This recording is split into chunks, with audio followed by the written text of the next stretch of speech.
Well, what is up, everybody? Keith, aka Gator Guy 231. It is Wednesday the 21st.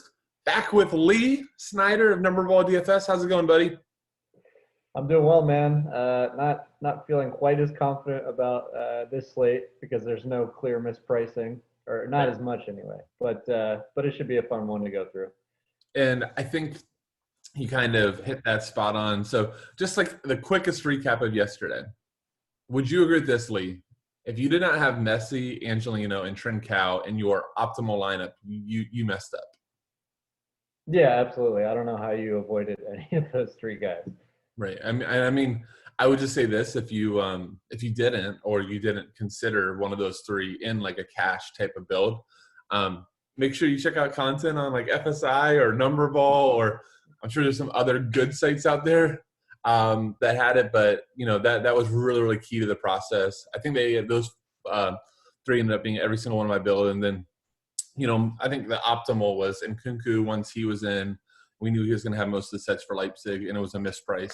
And then you just kind of filled from there. Maybe another Barcelona piece. I think Fati versus Coutinho was close. You had some cheap defenders that could make it all work. So that was a fun slate. I wish Poulsen would have scored, Lee. We would have. Would have been a big day. We would have been drinking gourmet coffee versus our 40-cent Keurig fillers. Anyhow, it was a fun day. Looking forward to fun today here as well. Just a quick reminder, if you did not hit the bottom right subscribe button yet, do that now. It is really, really appreciated. All right, Lee, let's jump into the games. I'm going to start off with the cheat sheet. We'll kind of go just like we did yesterday, and we will roll from there. So you can see I always like to tease on the front some of the guys that I think are the big decision pieces. So we've got Robertson and TAA. I think that will be a big decision piece. Lewandowski, let's go ahead and just go over now. I'm going to argue that I don't think he's in optimal play consideration. What are your thoughts on that? I mean, that price, he's priced like it's a softer matchup. It's a tough athletic defense. So, yeah, I don't think you have to go there. Yeah. It's even optimal. I don't know if you really have the cap for it. So I want to. It's Robert Lewandowski, or hold on, as Mueller would say, it's Robert Lewandowski.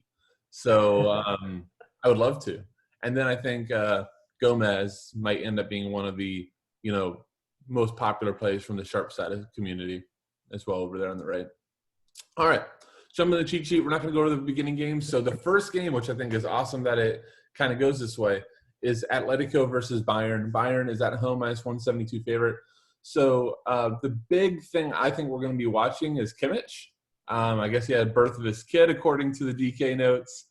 I think his kid would want dad to play in the Champions League. But regardless, I think that obviously when he's in, he takes everything. If not, we saw Corentin Toloso and Douglas Costa take some corners last game versus, Diego Simeone's Atletico, who is going to be coming to the game as very, very defensive. So, Lee, what are you kind of looking at from this game? Yeah, I mean, it's a tough call, right? Because you've got a Bayern team who just scores for fun, but then Atletico, such a good defensive side under Simeone in the Champions League. So yeah, I'm thinking it's a game where they sit deep and Bayern kind of racks up crosses, chances created, shots. It's just a question of how early they can score in the game because that'll really, dictate the match flow that we see. Yeah, and I mean, I guess the things that stuck out to me right away, first off, from a GPP perspective, I think that a Bayern stack is not going to be that popular. So I think anytime you have, the world champs who arguably, would you call them the best offensive team in the world? I think they have to be, right? Yeah, I can't argue with that right now. Yeah. I mean, even though it's not the ideal, but they're the best offensive team in the world. They're probably the most informed team in the world. And they might go on their own. So I think first off, like a full-out stack is not going to be that owned. We saw, what was it, 2 years ago, Ronaldo at Juventus score a hat trick, in the first half or really quick. So it's not like it's impossible. But stacking Bayern, I think is interesting for GPPs. But for cash, if no Kimmich, what are your thoughts on Toliso's 5,400? Yeah, I like him if he slots in there because he was taking corners when he came in for Kimmich. The only thing I wonder is if he and Douglas Costa are on at the same time. I don't think we can be sure who's going to take. It might be a split, but I think either way, Talissa makes a lot of sense if Kimmich is out. And then I think what you just laid out there, I would play Douglas Costa. Gives me takes up a forward spot. And we just know from years of Douglas Costa, when he isn't breaking or isn't injured, he's an awesome DFS player. Like really, really profiles well to DraftKings scoring with crosses, shots, all that stuff. So I think Costa, if in, is the best play on point per dollar on Bayern. Anything at the on the I think we got Bayern good. Anything on the Atletico side? I mean, they are really cheap. Really cheap. Yeah, and we know that Byron can be hit on the counter. So I mean, if there's some punts there, perhaps. I mean, even the fullbacks aren't like crazy overpriced. Like I'd be okay with them. Yeah. And I think Lodi has been splitting corners with Trippier, so that's interesting. Yeah, I don't think he took any of the last few games. I just went off like the last 3 games. But I've definitely seen him be on corners, especially I think it was in the Champions League last year, the final game he was on corners. So I think he's interesting. If I go any Atletico, I'm always big if it's like too big of a dog, or I think they're going to play on the counter. Kind of, we actually got really right yesterday. The Immobile Strashoka stack we mentioned as like a low own. That's the way to maybe if Lazio shows up. But, I think maybe like a João Felix or, a slow-ass Suarez. Plus, I think the most owned keeper on the slate is going to be Jan Oblak. Would you agree there? Yeah, he's going to see a ton of volume, and he's so talented. So that's a good spot. Yeah, I mean, remember what we had with the Liverpool game last year? He concedes 3, but he still scored, I think, like 20 points because he just saw a ton of volume. And Bayern very easily could be doing the same thing. And if, they're savable shots, Oblak is, at this point, probably the best shot stopper in the world. So why not? I think that's that game. I want to jump over to we're not there yet. One more before the game that I think we'll decide the slate. Monchengladbach versus Inter, minus 158 for Inter at home. 3 total. Inter is actually showing up this season as an offensive juggernaut. Who knew, Lee? Who knew? So anything from here? Yeah, I mean, I have a tough time picking out anyone specifically in this match, but I mean, Lukaku has pretty good scoring odds. He's been playing well, scoring goals. The set piece situation is kind of a mess for Inter, as you can see there on your cheat sheet. I was going to say I used up most of the box that I could find. And, like the wing backs are interesting, but at the prices, I don't think they're viable for cash. Hoffman has been pretty impressive if you look at his game logs. But yeah, what are your thoughts on this game? Well, sorry, I had to double look. Hakimi's 6,500. Oh my god! I was hoping that maybe we could get a Dortmund price. If he was 4,500, he would be close to a lock for me. He's been awesome for them. But at 65, so we talked about this a lot yesterday, and I think it kind of proved to be very true that you've got to be very careful in these midfield and forward spots about giving up too much goal equity. So I thought those Dortmund wingbacks, despite Guerrero missing a big chance, were just a mistake. You just didn't get enough goal upside from them to use up a spot in Champions League. And to me, that's the same thing with Hakimi. Even though he's been really good for them, there's going to be some other player like a Douglas Costa at 6K. To me, those two don't compare. I don't know, man. I really don't have any thoughts on this game. This could be there will be no ownership here at all, none. So if you want to do a Lukaku, I always think with Inter, this is kind of how FSI's always played it. Is I just don't trust any of the floors. So typically, if it's an Inter showdown, it's just the 2 strikers, and they both have kind of built-in floors because of the shots. Because everything is just they work for each other, and everybody works to get the striker service. So I think just Lukaku and Lautaro, if you want to be really contrarian, just stack those 2. I don't think that would be a 1% correlative stack. Yeah, I mean, I definitely think Lukaku at, what is he, at 8.1K? Yeah, it's fine. Yeah, I like that in GPP for sure. Yeah, And I mean, if I saw him in cash, it's a 3 total. Like, I'm not going to be there. I can guarantee you I will not have Lukaku in cash, but I wouldn't call somebody an idiot. Like, I joked with you beforehand. I found someone else that provides information without Angelino in cash yesterday, and I definitely said to myself, idiot. But I definitely would not call somebody stupid for, going, Gladbach hasn't been that great. Lukaku continues to be awesome for Inter since he got there. I think it's viable. Trying to think if there's anybody value-wise. There's just nothing that don't play Kolarov. That would be my biggest advice. Do not play Kolarov for 4,700 in a back three. Anything else from here? No, you don't have any love for Hoffman though. I mean, he's taking, I think, all of the set pieces and penalties. Yeah, so I think it's fine. But I kind of profile him the same as Beauregard yesterday, or Beauregard. I watched the Pacheco or the RotoWire thing after our shooting, and I forgot to pause when Pacheco pronounced it. But however you say his name, I thought he was a really good play in the slate, right? He was a great floor. I really didn't consider him because I didn't think the upside was there. So I think that's the same deal with Hoffman based on where he's priced. Wouldn't you say here? Let me just double check. 7,700. If he was 5,700, I don't even know if I'd call him a stone lock. So at 7,700, I just don't think I can do it. Yeah, I don't disagree with you. I know you like your players who have a clear role on set pieces. So I wanted to get your take on that one. Yeah, I mean, and it was actually another thing we talked about in our Discord yesterday. Is I think that there's a big difference between European competitions and domestic. So domestic league, where we're all having all 2.5 totals, and it's really, there's not clear games where there's going to be goals. Those players have so much value. But the moment that we open it up, and yesterday we have a minus 1,400 Barcelona, to me, the likes of Di Maria, knowing that he's going to walk on the pitch with 10, to me, it went down significantly, because you just know that there's going to be so many goals. And is he the guy on PSG you expect to get the goal, or do you expect Mbappe and Neymar? So I think that made sense. I don't know. It's early. Did that make sense? Yeah. I mean, you need to get goal equity in your lineup. Yeah, exactly. That's what it comes down to in UCL. And I think Hoffman has it, but then I look at the odds and they're plus 465, and I'm like, okay, how much goal equity do I actually expect here? Let me just pay 400 for Lukaku, who could easily show up with a brace, I guess. Yep.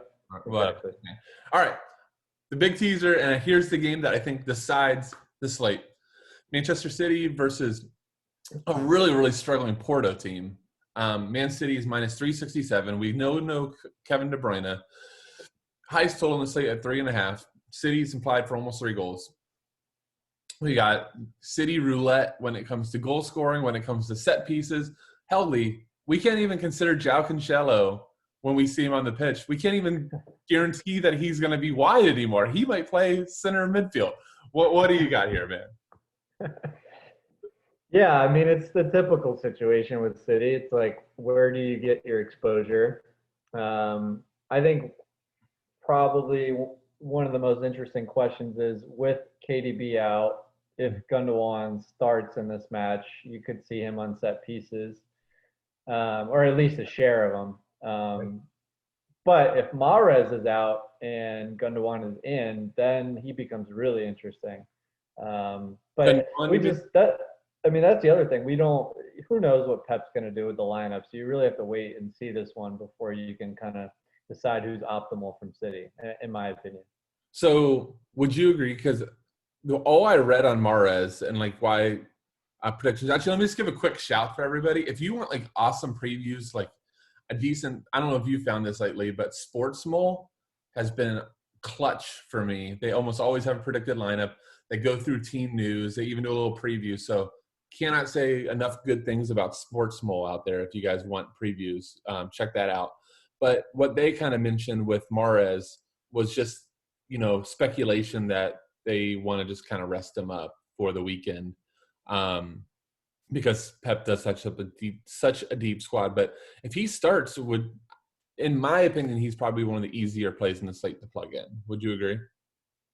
Yeah, because I think with KDB out, it's not even so much about the set piece role. He just gets to be on the ball more. He gets more of a creative role in the offense, which I think really benefits him. Right. And I guess Aguero's back, so he wouldn't be on PKs. And never mind. I don't know why PKs went through my head. I as a Liverpool guys, I should remember that after he skied the one, he should never be taken again. But yeah, so I think Mahrez 9K. So Phil Foden split with Mahrez over the weekend and was actually more in the wingback role than anybody else. So 7,200, do you have Foden interest? As long as Iceland girls around, please. Yeah, Foden and Torres, if either of them start, I mean, 7K is kind of attractive exposure, given City's implied goal total. Yep. I'm saying I could see builds that you play both too, especially in that the mid roll. I wish that Pep didn't hate Bernardo Silva. I think he would be interesting at 7,700, but I have no idea. Like, I have no trust in Silva anymore because this Pep doesn't seem to give him a license anymore. I don't get it. Have you seen anything on that? No, he kind of seems to be in the doghouse, or I don't know. Pep's just not not a fan this season. I mean, hell, he has Aguero start a match after being out for 4 months. And by the way, like, there must be something we don't know, because all the news said that Aguero trained for a week and then he started an EPL match, which I cannot believe. Yeah, I mean, I think I effed up on the weekend and I started making a lot of changes to get Aguero in because he was just such a misprice. And you knew he would sub. Like, there was, I hate predicting subs passionately, but like there was no way Aguero was going to be fit for 90. And so actually I want to shift that here. Aguero 9,300, biggest favorite on the slate. I haven't looked at goal scoring odds. I'm not the hugest fan of goal scoring odds, but I'm assuming highest goal scoring odds on the slate or up there. What are you doing with him? Yeah, I think he's tied with Lewandowski for the highest goal scoring odds on the slate. So you're getting a 2K discount, right? But there is that fitness and like mad sharpness concern. I mean, I watched the City match over the weekend. He actually looked pretty good, like as far as the eye test goes. But yeah, I don't feel great just because of the layoff that he's had. Yeah, well, and I just don't think that you could actually project him for 90. Too. So no, not a chance. You definitely like when you're spending 9,300, even though nobody can predict subs, you definitely like to feel good that your guy could go 90 for 9,300. You don't want to go, man, I got 60 minutes to get a goal here. Where I think and with that in mind, that Sterling might be the better play. So to me, if I don't see Mahrez in, I'm probably going to be playing Sterling in cash. I just think that I need to get a City goal scorer. It was kind of like how I think me and you talked about beforehand, but how we both ended on Fati. It wasn't like we just like loved Fati yesterday. It was like, all right, I've got Trincao, I've got Messi. Barcelona's minus 1,400. Do I really want to approach an optimal / cash build with only 2 Barcelona? No. Well, Fati's 7,500, Coutinho's 8,500. Fati fits better. All right, let's go. So I think that's the same how I feel about Sterling. Is I don't necessarily love paying 9,800 for him, but I know there's going to be goal notifications from City. So I can't like not have goal scoring pieces from them. Yeah, and especially if Aguero does start, then that pushes Sterling out to the left side where he just is much more dangerous in my opinion. So I like him coming off the left side. Or I read and I saw from like maps and everything that he was more of a striker partnership with Aguero. But if that's the case, Aguero's not going to be running a ton. So, Sterling's going to have a lot more freedom to find his places. And, as long as he doesn't scuff one over the bar again, then we'll be good. Porto, nothing. Like, this is not the match to look at Porto. If you want to like YOLO, I actually did not research anything. I think Marega is probably still playing like their number 9 role. I guess if you want to YOLO, go for it, but nothing more. No, I got nothing. Yeah. And like their set guy, Oliveira, no, you're not going to do it. I can get you a cheap set guy coming up here shortly if you really need it. All right, let's jump into Marseille versus Olympiacos.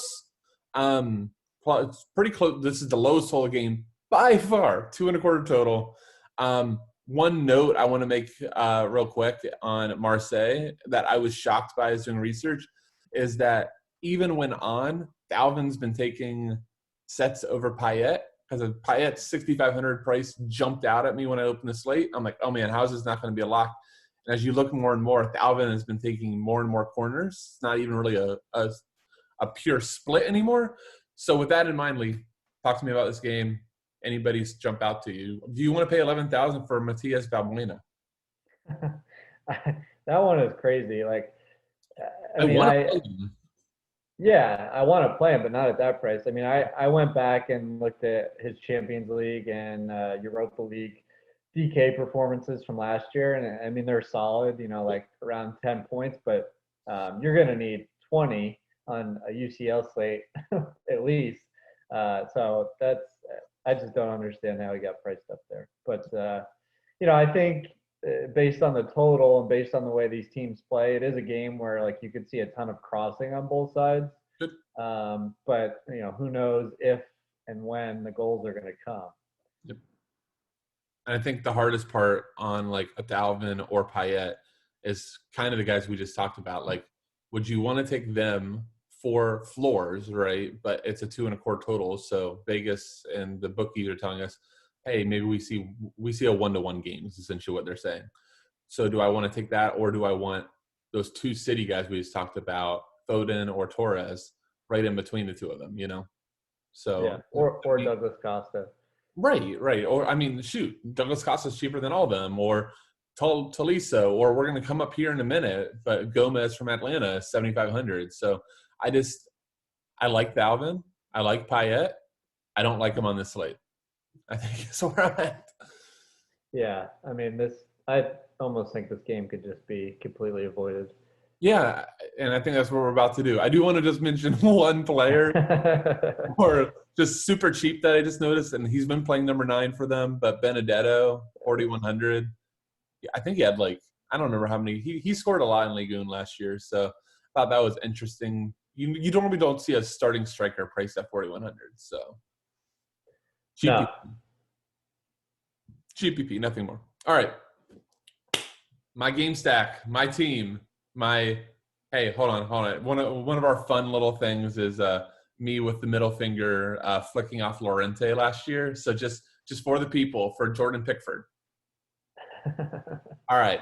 Had to get that one out there. So Liverpool minus 134, going to Ajax 369, 3.5 total. Lee, God, this one, I told you before we got on taping, I think there's an outside chance that this game goes nuclear. What are your thoughts?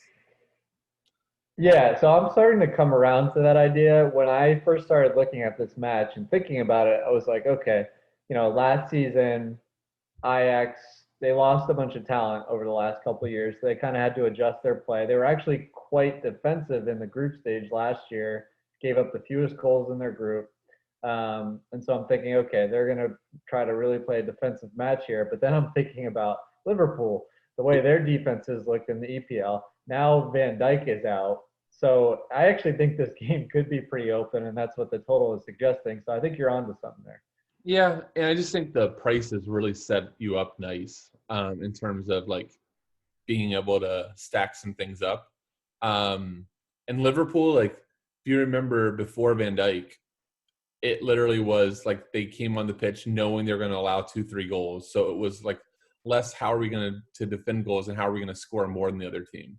So I kind of feel especially when, Mo Salah and Mane turn around and Alexander-Arnold and Robertson turn around and see the I can't think of a good word. I was going to say the dope or something better that is Adrian in net, knowing that if you fire one at his hands, it's still more likely to go in the net than to be stopped.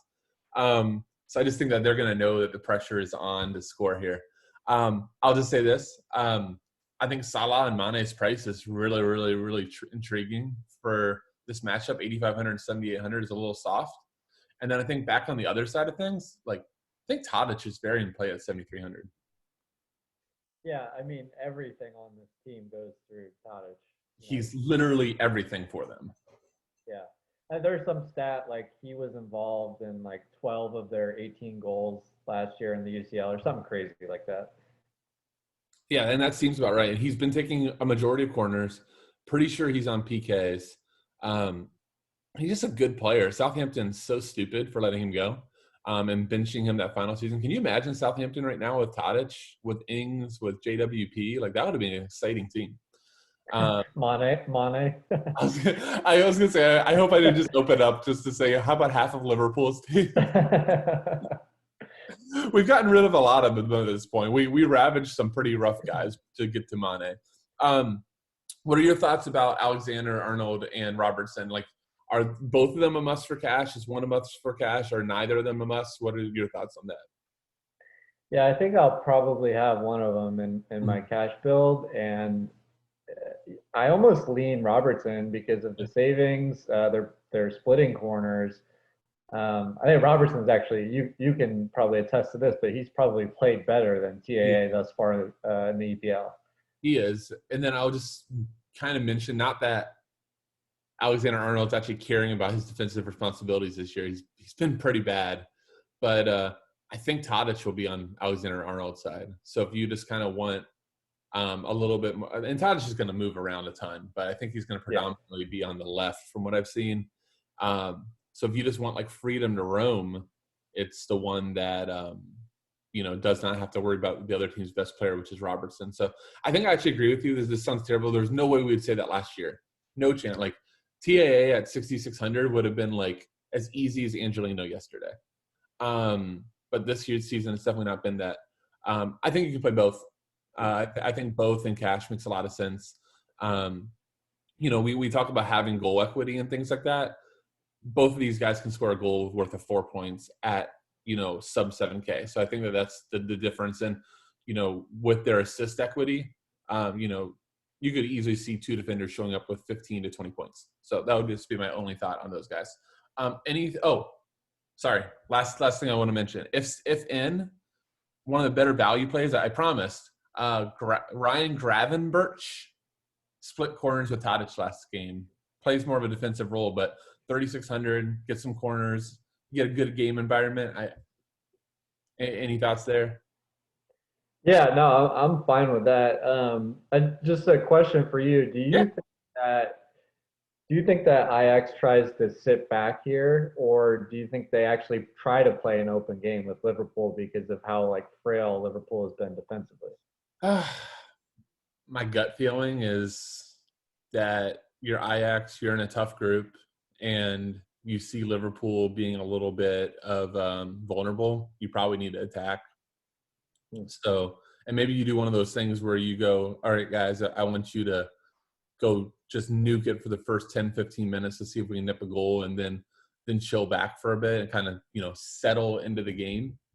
Maybe something like that. I really don't know. I do know this. Liverpool is going all balls out from the moment. Like, Klopp is not telling them, let's sit back and let's see if the likes of Joe Gomez and Adrian and Fabinho playing defensive mid or center back, Klopp's smart enough to know that this is not going to go that well. So he's going to be telling Salah and Mane he needs goals early. That's my thoughts. Yeah. Okay. All right. Last game on the slate, and another really interesting one. And all of my pronunciation people out there are going to get on me here in a minute. But Atalanta versus Midtjylland. There's a J, I think, in there. Anyhow, however you say there, Midtjylland, or the team from the Dutch league. Atlanta minus 171 at Atlanta minus 171. One of the most exciting teams in the world when they're going, when they're cooking. When they're not, they are not so exciting. I think there's going to be some pieces we want to hear from Lee. So what are you looking at? Yeah, and they are, if I am correct, my memory serves me correct, they're leading Serie A in goals so far this season. So I think the offense is clicking for them. Gomez, I think, is the clearest play perhaps on the entire slate for me at that price. Yeah, so this is where I'm curious, because I thought so too. I'm just 7,500. And then I looked through his performances, and I don't know how much to read into it, of that, Malinowski's taken a few sets. That just, the game flow hasn't been right, but we're not seeing those 15 cross games we saw last season. I mean, there's been a lot of 2s and 3s in there. Do you read anything into that, or do you kind of just go, look, long-term form over the last 2-3 years, he's been a DFS beast, and that I'm just going to play him anyways? Yeah, well, Malinovska's out, so Right. that's That helps for sure. as far as the set piece situation. And then I think it's more of a factor of like if they get a lead early in a game, he's not going to need to do that. But I think this Midtjylland or Michelin team is they're gonna sit really deep, try to defend and counter, Yep. and I think that sets up perfectly for him to have a ton of the ball, be sending in crosses to the box. So Yeah, you kind of actually hope that you don't get a goal notification early for yeah, Gomez. Like absolutely. Yeah. you kind of always want to see like the 65th minute goal notification, and maybe them still need to push after that when he already has like 15 DK. Like that's the ideal role of playing him. But I think for me right now, like he's like a cash staple, and I think potentially really good GPP leverage. Just because I think he might go kind of insanely owned, and maybe we can get those Man City guys lower owned as a result. Yeah, I think that's a good call there. How do you feel about the wingbacks from Atalanta? Because I feel like they're kind of underpriced for their potential upside. Let's see. I know Gossen's 4,900. So the cool part about Gossen's is the goal equity with him. I think Right. he had like 9 or 10 goals last year. So I'm not about 4,400 Hadabor life. I don't think he's just like nearly as good. But I'm with you on Gossen's. I think it's hysterical to see him under Paulinho, who's decent, a decent fullback for Midtjylland, but no way that he should be more than Gossen's. No, I mean Gossens could have a brace, right? And 4,900 defender. That's ridiculous. Yeah, so I think I'm with you there. I think that's fine. Especially like when you take the context of the slate. I don't think we've had a ton around 5,000. Let me ask you this. Here's a good one, Lee Snyder. No Kimmich, Tolisso, or Gossens?